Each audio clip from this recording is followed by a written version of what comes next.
masih menyelamatkan dan Nick akhirnya berkali-kali antara Bigetron dan juga Aerowolf langsung datang begitu aja. Mereka boleh diberikan oleh Rasuga akan mundur dan kondisi kita saat ini sudah ada bukti sedang Aura datang ke arah Evo akan bersinggung teman-teman dan kawan Nikos masuk dan ternyata ada ini mobil bos. Sini.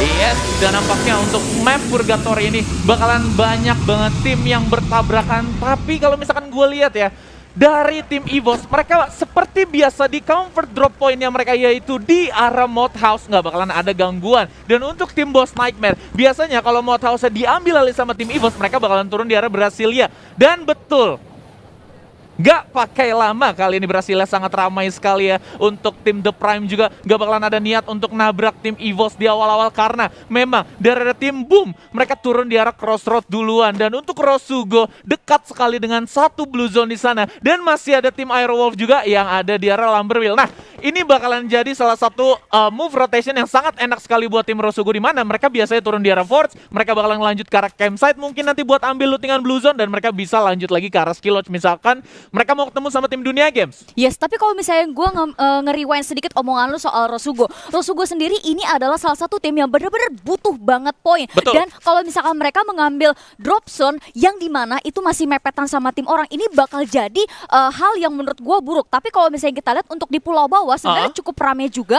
Dan apalagi isinya adalah tim-tim dengan poin besar. Betul, di sana ada Aerowolf, ada tim The Prime juga dan Bigetron juga bakalan bersinggung ke arah Fire Brigade itu sendiri. Sementara itu dari tim 8 IOG, di sini mereka seperti biasa ada di sekitaran rumah 13-nya. Dan kalau misalkan di arah Purgatory, IOG ini selalu mencoba untuk bermain semi pasif, di mana mereka itu coba untuk ngamanin kompon-kompon yang ada di rumah 13 tersebut. Higher ground-nya coba untuk di-lock sama mereka, dan kalau misalkan mereka ada ngelihat musuh yang lewat dan langsung dikomen aja sama satu tim kapten yang mereka pastinya untuk ngebuka tembakan. Yes, apalagi kalau misalnya kita ngomongin soal IOG ya, IOG dulunya tipe tim yang bermain secara pasif, dan ketika sudah masuk 3 member baru yang merupakan orang garis depan, ini mereka sudah mulai mencoba bermain agresif. Tapi surprisingly, meskipun mereka isinya kebanyakan player agresif, mereka masih paham caranya bermain pasif itu seperti apa. Betul, dan kayaknya nih dari tim Sesmizu kali ini dengan kedatangan Thanosnya ini bakalan jadi salah satu perubahan yang lumayan signifikan pastinya untuk tim Ses itu sendiri.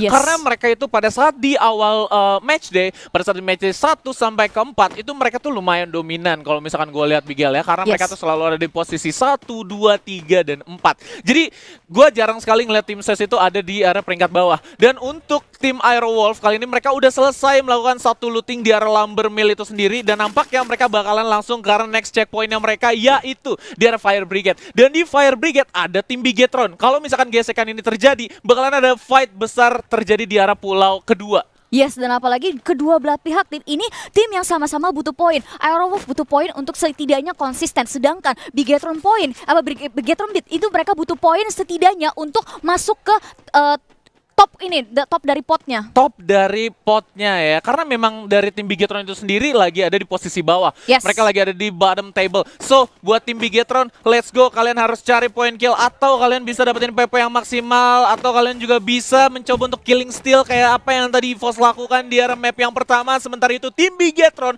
mereka mencoba untuk nyebrang ke arah Brasilia lagi, atau mereka ke arah campsite. Kalau misalkan mereka ke arah campsite, ini bakalan ada chance besar ketemu sama tim Rosugo, karena memang Rosugo tadi tuh udah sempet men-scouting daerah campsite itu sendiri, Bigel. Ya, sedangkan kalau misalkan tadi dari jembatan mereka belok ke kiri, mereka bakalan ketemu dengan Elm of Gods yang menurut notabene mereka sebenarnya udah dapat moral boost yang kenceng banget setelah di match Bermuda tadi. Mereka melakukan outplay yang luar biasa. Betul, outplay yang luar biasa ya. Dan untuk Blue Zone sudah terlihat di arah minimap kali ini untuk Bigetron Beat. Dan mungkin gue pengen ngeliat tim yang lainnya juga nih, kira-kira yang ada di Brasilia apa Cubs? Aduh, belum ada perang-perang sih. Apalagi kalau misalnya kita lihat 12 tim masih utuh dan masih ada 48 orang yang hidup. Dan ini dia man of the match dari match sebelumnya, yaitu IOG Beyond. Dia sendiri sudah mengumpulkan 5 poin kill, dan gue nggak heran. Apalagi dengan permainan yang tadi dia berikan. Ketika Aura Esports masuk ke dalam kompon yang dihuni oleh IOG, begitu dengar step ya langsung saja dilemparin granat. Tapi kalau misalnya kita lihat sendiri, ini IOG masih anteng di Brasilia, belum melakukan melakukan pergerakan yang agresif. Memang, kalau misalkan dari tim IOG, mereka tuh biasanya tuh bakalan ngamanin lotengnya dulu. Ini dia dari IOG Beyond ya. Ini kayaknya dia adalah salah satu genteng boy kita. Karena memang Genteng boy. dari matchday awal, kalau mereka main di area Purgatory, rumah kuning selalu jadi incaran mereka. Karena kalau misalkan mereka bisa naik ke arah gentengnya, itu higher ground paling tinggi dari Brasilia itu sendiri bakalan ter-unlock. Dan itu menjadi satu keuntungan yang benar besar banget. Kenapa? Apalagi kita ngelihat sendiri Brasilia itu satu kota yang penuh dengan compound. Dan kalau misalnya kita lihat di sini ada standingnya. Sementara ini Boss Nightmare menduduki posisi pertama dengan 19 poin. Ini luar biasa banget. Dan disusul oleh Island of Gods dengan 15 poin. Dan ternyata EVOS Esports meskipun harus terseok-seok banget di match pertama tadi, mereka masih bisa mengumpulkan 14 poin. 14 poin masih lumayan ya. Sedangkan Anca, Anca di sini selagi dia melakukan gulung-gulung gaming, dia ditembakin dari samping oleh Aerobang, tapi setidaknya ada skill Chrono masih menyelamatkan dan Bang akhirnya mengalihkan pandangannya ke member Bigetron yang lain. Tapi sayang sekali Bigetron Kojak ini lebih siap, langsung saja men-take down Bang di sini dan sudah terjadi trap kill antara Bigetron dan juga Aerobang. Kojak Anca di sini juga sudah ter-take down. Jars masih mencoba menyelamatkan Bang dan akhirnya masih bisa diselamatkan. Di sini dari Bigetron mereka menahan di area depan tenda, langsung menembaki ke arah Aerowolf, tapi ternyata ada lemparan granat yang menurut gua nggak bisa memberikan efek banyak untuk Bigetron itu sendiri. Yes, dan Bigetron di sana mereka nge-spawn mungkin satu bonfire ya. Dan untuk tim Aerowolf itu sendiri mereka coba untuk menahan pergerakannya dulu di arah lower ground karena dari satu bom yang dilempar oleh seorang Kuro di sana mental. Waduh, sayang banget. Sayang banget, dan apalagi Anca juga sudah cukup sekarat tapi masih bisa diselamatkan dengan pop up dari skill Chrono yang dia punya. Sementara dari Aerowolf di sini juga harus cukup berhati-hati karena mereka sudah kehilangan satu member dan ada pendatang baru yaitu Rosugo Veda yang siap menjepit pergerakan dari Aerowolf ini sendiri. Yes, dan kalau misalnya kita tahu Rosugo ini mereka udah ngelewatin dua teritori di mana Force dan juga Campsite udah mereka loot, dan lihat dari segi senjata, attachment dan juga vest yang dimiliki sama seorang Fon ini udah fat banget. Ibaratnya kalau manusia ini orang udah buncit. Yes, betul banget. Dan kalau misalnya kita lihat sini dari Bigetron akan langsung diserang oleh Aerowolf, Rosugo diam-diam langsung datang begitu aja. Mereka akan menjadi orang ketiga dari belakang nembaki ke Aerowolf dan Aerowolf harus puas di posisi ke-11, ke-12 sorry maksud gua, tapi ternyata dari Bigetron di sini juga sudah kehilangan dua membernya. Regal di sini tampaknya masih belum bisa diselamatkan dan akan dibiarkan begitu saja. Ternyata ada lemparan yang ternyata nggak bisa menghasilkan apa-apa. Rosugo sudah mulai melakukan setup pelan-pelan, langsung mereka akan coba split kah? Ternyata tidak. Bigetron sudah cukup bingung karena di sini ditutupin oleh setup duel yang diberikan oleh Rosugo, dan ternyata dari Bigetron meskipun hanya berdua mereka masih bisa membalikan keadaan, tapi sayang sekali Hayabusa sang kapten dari Rosugo Veda ini akan ter-take down dan Adam juga sudah dipulangkan ke lobby. Ajax sisinya akan coba menyelamatkan sang kapten dan Bigetron sendiri sudah melakukan pergerakan mundur, dan kondisi kita saat di sini ada bukti sedang akan bertemu dengan Aura Esports di dalam kontainer. Langsung masuk, Aura sudah di-take down, Aura masih sehat walafiat, tapi langsung mencoba mendobrak lagi pertahanan dari Boom Esports. Aura pun di sini akan coba menggocek mencari member dari Boom dan ternyata Fader di sini akan tergerak. Masih cukup sekarang, Igas akan cukup bingung. Ini siapa dulu yang mau ditembak, tapi ternyata akhirnya Aura Fire mengeluarkan apinya dari sang naga kita, berhasil men-take down Boom di posisi ke-11. Kacau, kita bakalan mulai dulu analisanya dari arah fight yang sebelumnya ya. Dari mana Aero mereka sebenarnya nggak expect Rosugo itu datang dari mana? Betul. Karena Rosugo datang dari arah camp, satu mereka coba untuk memutar dulu ke arah lower ground, membuat presence mereka itu tidak terlihat. Pada saat mereka berhasil dapetin satu space yang benar-benar created buat tim mereka, udah terbuka dan mereka berhasil dapetin kesempatan itu, mereka berhasil nge-take down satu persatu pemain dari tim Aerowolf, dan itu mereka sharing kill kalau misalkan kita lihat ya. Dan untuk tim Bigetron, mereka setelah melakukan satu kill ke arah tim Aero, mereka nggak sempet untuk melakukan satu meditasi, terus melakukan satu recovery mungkin. Dan dari tim Aero udah kelar, ya udah tinggal masuk aja Rosugo, udah enak banget. Udah kayak ya udah welcome.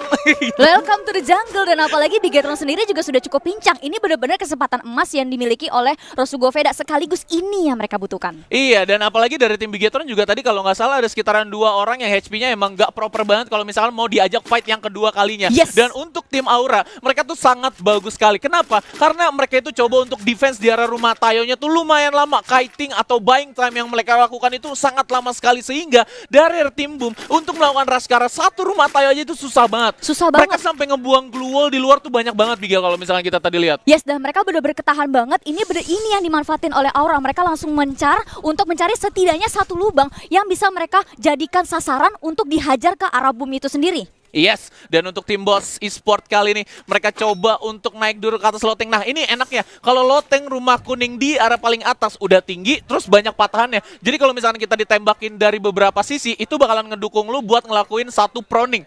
Yes, betul banget, dan benar-benar satu pemanfaatan angle yang baik banget dari Bos Riza di sini. Dia mencoba mengambil arah high ground, mendapatkan vision seluas mungkin selagi memberikan informasi kepada teman-temannya. Setidaknya nih, kalau ada satu lawan masuk, ini langsung kelihatan. Seperti kalau misalnya kita lihat, ini seharusnya mungkin nggak kerener ya, tapi ada satu orang di atap sebelah ujung Riza. Dan ternyata ada Aura datang ke arah EVOS Esports. Tampaknya mereka akan bersinggungan sebentar lagi. Dan Mr. 05 sudah melemparkan tembakan. View easy, benar-benar setengah darahnya hilang begitu saja. Dan Mr. 05 akan coba bergrup dengan teman-temannya. Sementara Aura 3 membernya naik ke atas, meninggalkan View dulu sendirian di ujung sana.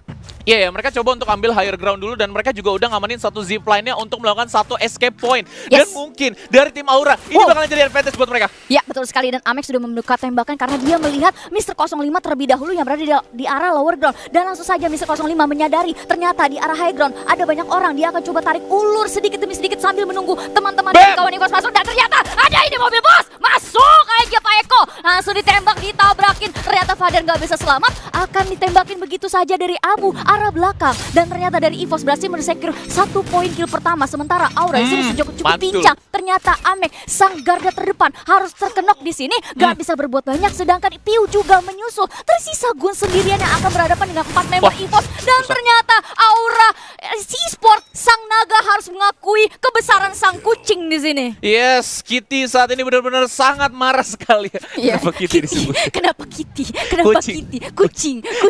Iya, macan maksud gue ya guys ya. Dan kalau misalnya kita lihat juga di sini ada seorang angka yang lagi coba untuk melakukan satu defense position di atas tower ya. Dan fight yang sebelumnya, gue ngeliatnya dari struktur yang dimiliki sama tim Aura itu udah rapi banget. Mereka udah coba buat setup dulu di balik zipline. Zipline udah mereka coba buat siapin juga untuk melakukan satu escape. Dan ternyata untuk rush yang dilakukan sama tim EVOS berkat bantuan dari satu kaleng itu sangat efektif sekali untuk ngedobrak pertahanan dari tim Aura itu sendiri. Sebenarnya kalau misalnya kita ngomongin antara fight EVOS dan Aura tadi, Mr. 05 itu benar-benar buying time pas banget. Iya. Dia buying time untuk distract 2 member dari Aura sambil menunggu Sam dengan kalengnya masuk aja ke tengah-tengah. Betul, langsung masuk ke tengah-tengah, dapat Father ya di sana. Iya, dapat Father. Iya, tabrak lari terjadi di sana guys ternyata. Dan kalau misalkan di circle yang ketiga nih, kita bakalan lihat nanti mungkin bakalan condong ke arah mana. Ini kalau misalkan gue predik sedikit ya, mungkin ini bakalan ada di arah Brasilia mungkin ya. Karena agak sedikit ramai juga di bagian arah campsite. Di sana ada sedikit penumpukan juga antara Rosugo dan juga tim The Prime. Mereka mencoba untuk melakukan satu contest territory di arah stasiun Duri guys. Yes, tapi kalau misalnya kita lihat secara posisi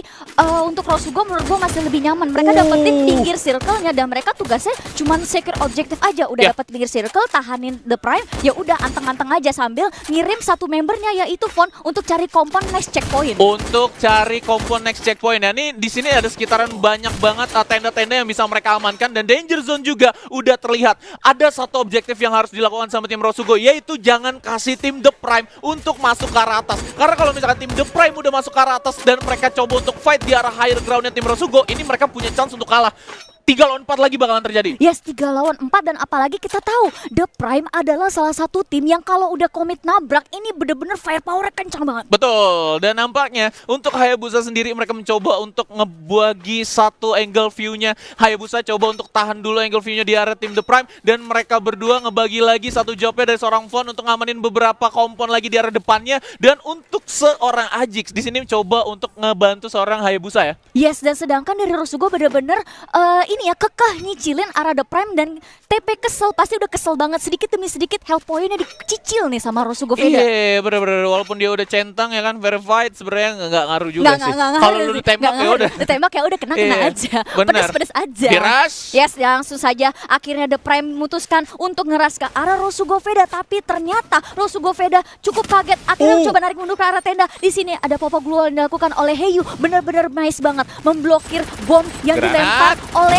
Rosugo Veda, tapi ternyata dari dekat Linzi di sini sudah masuk ke Hayabusa. Sang kapten lagi harus terkenok di sini, sementara Ajik dari sisi kiri akan dihadang oleh Kesel. Di sini Ford udah tinggal sendirian, gak bisa terlalu berbuat banyak karena dari The Prime ini langsung komit nyari member terakhir dari Rosugo. Dan selagi itu Hayabusa dijadikan sandera oleh The Prime dan dari Heyu akan coba pelan-pelan masuk mencari di manakah satu member terakhir dari Rosugo. Dan ternyata ada DG Esports yang masuk menjadi orang ketiga mengulur nyawa dari tim Rosugo tidak sendiri dan ternyata pelontar yang dilakukan oleh DG Esports memulangkan Rosugo Veda di posisi ke-8. Ini akan menjadi pertarungan yang sangat seru banget antara DG Esports dan juga The Prime. Ternyata langsung saja diacak-acak pertahanan dari The Prime. Satu member bahkan dua member dari The Prime Esports dan langsung di wipe out. Ini clean banget war-nya dari DG Esports. Nice banget. Nice banget, mereka menggunakan satu kaleng hitamnya, dua malah kaleng di sana udah mereka amankan dari tim DG. Mereka coba untuk join the fight karena mungkin dari arah minimapnya mereka udah ngelihat ada titik-titik merah lagi saling tembak-tembakan. Yes. Dan dari tim Rosugo, mereka tadi udah melakukan satu defense yang sangat baik sekali di arah campsite. Tapi dari tim The Prime,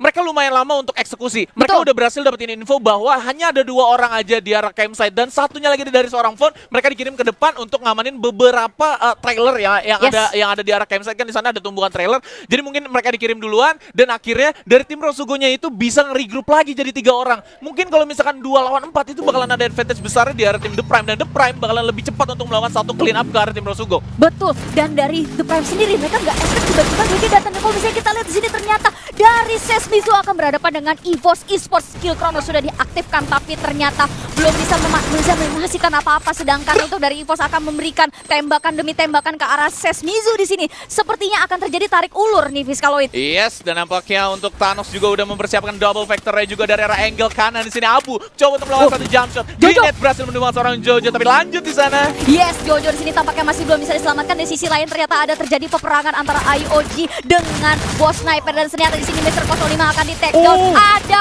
Onyx Olympus kah? Langsung saja datang, ternyata bukan. Itu bukan dari Onyx Olympus dan ternyata dari Boss Sniper. Di sini berhasil meluluh lantahkan pergerakan dari Island of Gas dan sedangkan dari Boss Esports, Boss Nightmare ini benar-benar perkasa banget. 4 poin kill mereka sudah pelihara dan sedangkan mereka masih berada di luar zona. Mereka punya PR untuk masuk lagi ke dalam. Yes, dan Street di sana tereliminate oleh satu zona ya. Nah, gue ngeliatnya dari tim Boss Nightmare di sini mereka cepat banget untuk melakukan satu rush karena memang M79 mereka tuh bisa memporak-porandakan ada satu tim aja di dalam rumah.